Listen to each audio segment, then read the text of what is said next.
একটা চাকরির form fill আপের সময় সবার প্রথমে জানা উচিত সেটা ফেক না রিয়েল। এই বিষয়টা যদি তুমি না জানো এবং যাচাই করে না থাকো তাহলে তোমার ফর্ম ফিল আপের যে টাকাটা তুমি দেবে সেটাই কিন্তু বৃথা যাবে। হ্যাঁ, আজকে এই বিষয় নিয়েই আলোচনা করব। আজকে আমাদের আলোচনার বিষয় হচ্ছে বিপিএনএল রিক্রুটমেন্ট 2025, যেটা নিয়ে ইতিমধ্যে অনেক জায়গায় শোরগোল বেঁধে গেছে।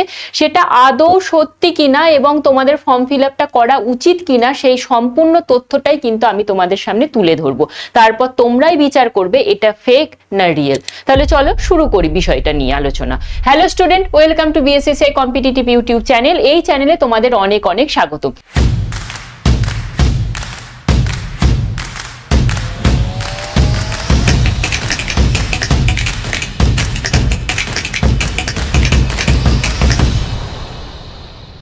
আজকে আমাদের আলোচনার বিষয় হচ্ছে বিপিএনএল রিক্রুটমেন্ট, যেটার শূন্যপদ বেরিয়েছে 12,981টি।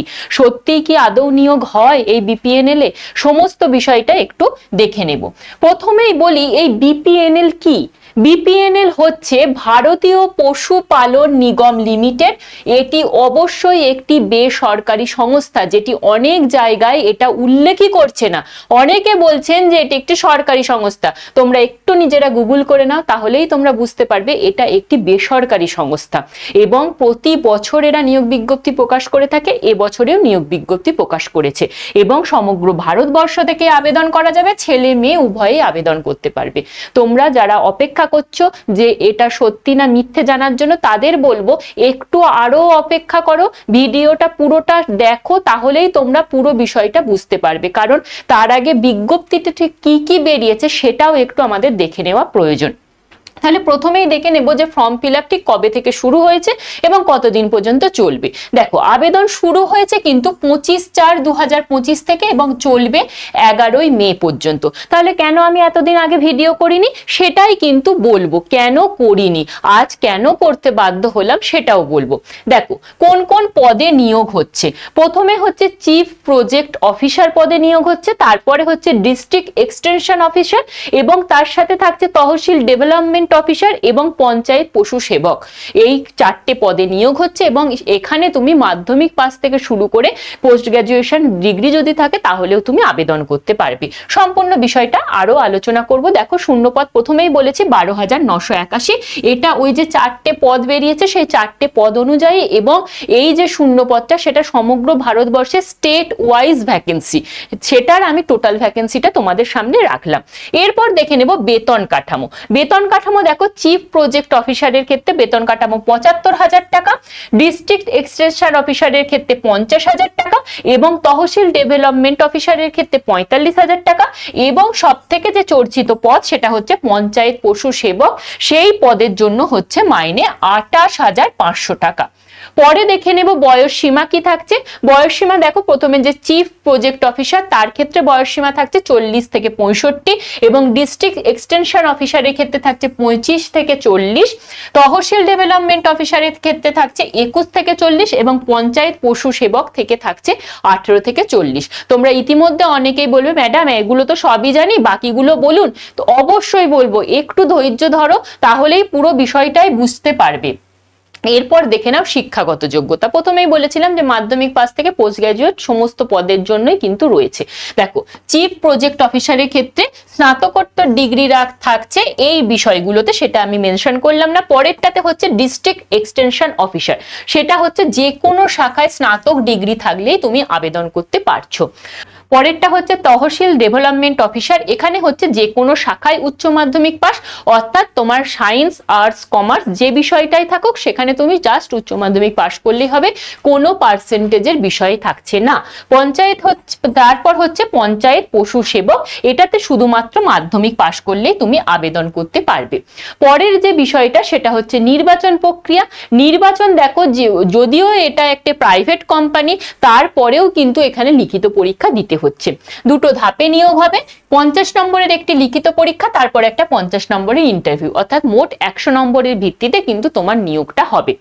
এবং লিখিত পরীক্ষাটি অবশ্যই অনলাইন এবং সিবিটি মোডে যে কোনো স্থানে এই লিখিত পরীক্ষা দেওয়া যাবে, অর্থাৎ তুমি তোমার বাড়িতে বসে মোবাইলেও এই পরীক্ষাটা দিতে পারবে। এমসিকিউ টাইপ প্রশ্ন থাকবে। এবার শুনে সবাই ভাবছো ম্যাডাম সবই তো ঠিক আছে, তাহলে আবেদনটা করেই ফেলি, 50 নম্বরের একটা লিখিত পরীক্ষা, কোথাও পরীক্ষা দিতে যেতে হবে না, বাড়িতে বসে আমি পরীক্ষা দিতে পারবো। আদৌ কি তাই? তাহলে চলো পুরো বিষয়টা দেখি। এরপর দেখো আবেদন মূল্য। আবেদন মূল্য দেখো, চিফ প্রজেক্ট অফিসারের ক্ষেত্রে আবেদন মূল্য থাকছে 1534 টাকা, ডিস্ট্রিক্ট এক্সটেনশন অফিসারের ক্ষেত্রে থাকছে 1180 টাকা, পরের তহসিল ডেভেলপমেন্ট অফিসারের ক্ষেত্রে থাকবে 944 টাকা এবং পঞ্চায়েত পশু সেবকের ক্ষেত্রে থাকছে 708 টাকা। তোমরা আশা করছি আবেদন মূল্যটা দেখে বুঝতে পেরেছো। এরপর যে বিষয়টা যে আদৌ রিয়েল না ফেক সেটা আরো একটু বিশ্লেষণ করি। এর জন্য প্রথমেই চলে যাব আমরা এর আগের বছরের নিয়োগ বিজ্ঞপ্তিটাতে, মানে 2023-24 নিয়োগ বিজ্ঞপ্তিটাতে আমরা একটু চলে যাই। তোমাদের সামনে আমি 2023-24 যে নিয়োগ বিজ্ঞপ্তিটা বেরিয়েছিল সেটা নিয়ে আমি হাজির হয়েছি। এখানেও দেখো ঠিক একই জিনিস, একইভাবে আমাদের এবারেও যেমন এসেছে ঠিক সেম ভাবে 4টে বিষয়ে শূন্যপদ বেরিয়েছে এবং তার আবেদন মূল্য, কি কি কাজ করতে হবে, সম্পূর্ণ বিষয়টাই এখানে দেওয়া আছে।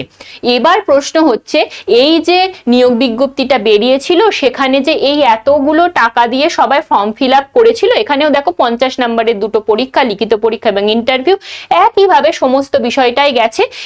এরপর আমরা দেখে নেব যে এই যে পরীক্ষাটা দিয়েছিল সবাই, যে ফর্ম ফিল আপ করেছিল, আদৌ কি পরীক্ষাটা হয়েছিল সেই সম্পর্কে কিন্তু আজও কোনো তথ্য পাওয়া যায়নি। সুতরাং বুঝতে পারছো যে এটা রিয়েল না ফেক। এরপরেও আমি আরো একটা বিষয় দেখাই যে কিভাবে ফর্ম ফিল আপ করবে, সেটা আর একটু আলোচনা করি। এই যে তোমরা যদি গুগলে সার্চ করো বিপিএনএল রিক্রুটমেন্ট 2025, প্রথমেই তোমাদের একটা যে ওয়েবসাইট আসবে সেটাতে ক্লিক করলে এই সারফেসটাই ওপেন হবে। অনলাইন অ্যাপ্লিকেশন ফর্ম রয়েছে, তুমি ফর্ম ফিল আপ করবে এবং টাকা পেমেন্ট করবে। এখানে সমস্ত ফর্ম ফিল আপ করে তারপরে টাকা পেমেন্ট করে সাবমিট করে দেবে, তোমার ফর্ম ফিল আপ হয়ে যাবে। এবার যেহেতু হচ্ছে এটা একটা বেসরকারি সংস্থা, সেহেতু আদৌ পরীক্ষা হবে কিনা, যেমন 2023-24 বললাম নিয়োগ বিজ্ঞপ্তি বেরিয়েছিল, কিন্তু আদৌ পরীক্ষা হয়েছিল কিনা কেউ জানে না, কারোর কাছে কোনো তথ্য নেই এবং এই জন্য সবাই বলছে যে এটা ফেক। তোমার বিচারে কি দাঁড়াচ্ছে, এটা কি আদৌ ফেক? দেখো আমি যেটুকুনি তথ্য পেয়েছি সেটাই তোমাদের সামনে উপস্থাপন করলাম। এবং তুমি যদি আরো একটি বিষয় লিখে রাখো, যে যদি তুমি গুগলে দেখাও যে বিপিএনএল বলে একটু সার্চ করো, তাহলে তোমরা দেখতে পাবে যে এটি একটি এনজিওর মারফত চলে। ওয়েস্ট বেঙ্গলে এর কোনো সেরকম ভাবে অফিস নেই, এটি এনজিওর মাধ্যমে চালিত হয়। সুতরাং একটু ভেবে ফর্মটা ফিল আপ করো। অনেকে বলছে এটা রিয়েল, কিন্তু আমার মনে হয় ফর্মটা ফিল আপ করার আগে একটু ভেবে নাও, এই এতগুলো টাকা দিয়ে ফর্মটা ফিল আপ করবে তুমি, আদৌ পরীক্ষা হবে তো, আদৌ অ্যাডমিট কার্ড আসবে তো, আদৌ তোমার নিয়োগ হবে তো, একটু ভেবে নিও।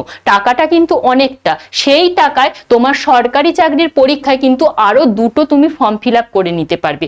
আর সব থেকে বড় কথা, যে আবেদন মূল্যটা দেওয়া হয়েছে সেটা কিন্তু ওই ইউআর, ওবিসি এদের জন্য না, সব এসসি, এসটি, ওমেন সবার জন্যই একই আবেদন মূল্য। সুতরাং একটু নিজেরা বিচার করে, নিজেদের বিচার বুদ্ধি দিয়ে একটু ভেবে তারপর ফর্মটা ফিল আপ করো। আমার একজন শিক্ষক হিসাবে তোমাদেরকে এই বিষয়টা জানানো কর্তব্য ছিল, আমি জানিয়ে দিলাম। তুমি কি মনে করছো এটা রিয়েল না ফেক, অবশ্যই কমেন্ট বক্সে জানাও, তাহলে আমি নিজেও ঠিক চিন্তা ভাবনা করব, হ্যাঁ তোমাদের সঠিক তথ্যটা আমি পরিবেশন করতে পারলাম। Thank you.